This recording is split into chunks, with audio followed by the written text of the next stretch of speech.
watching these guys is to look at their tails. It's their tails that you will see make them so agile and manoeuvrable. And if you watch, they literally go from horizontal to the ground and they twist almost vertically. So they are very, very agile. Whatever you do, don't sit there with your mouth open because we throw up bits of meat. And sometimes I'm a rotten shot and sometimes the bird's rotten. And the idea is to show you how these birds would catch insects in the air, and birds of prey will go and land and feed. And that's quite time consuming and consuming in terms of energy as well. To got it? To be able to feed on the wing saves time and energy. And the kites do it, and so do hobbies.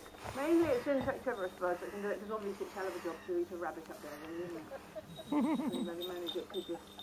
So generally speaking, insect eaters are going to do it.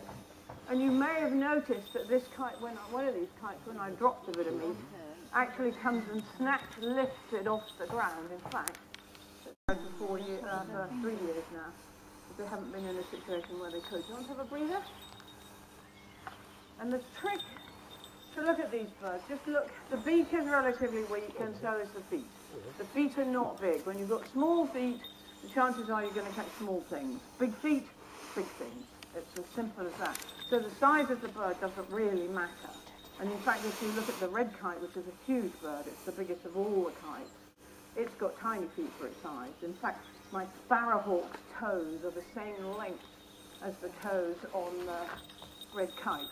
Much thinner, of course, but the same length. So the sparrowhawk has huge feet in comparison to its body size.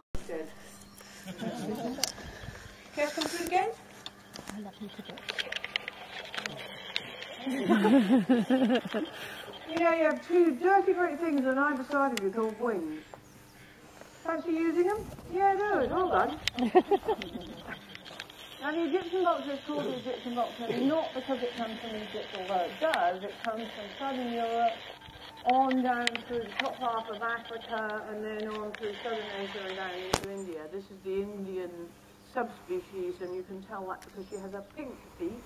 If she had a black beak, she would be the European and African subspecies, or superspecies, nominate race, if you want to be really technical, which is the one that gave them their name. They're called Egyptian vultures because they're found in the hieroglyphics in the Egyptian tombs. And they were very important to the Egyptians, so much so that one of the pharaohs said, okay, this bird is so important, I am going to make it legally protected, and if you kill one, I'm going to chop your head off. So it was actually the first bird ever in the world to receive official legal protection. The downside of that was it also ended up being called Pharaoh's chicken.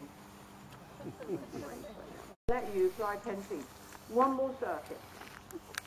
One more. You've only got to fly to the Bombay Natural History Society, London Zoo, the National... Stop posing over there and come over.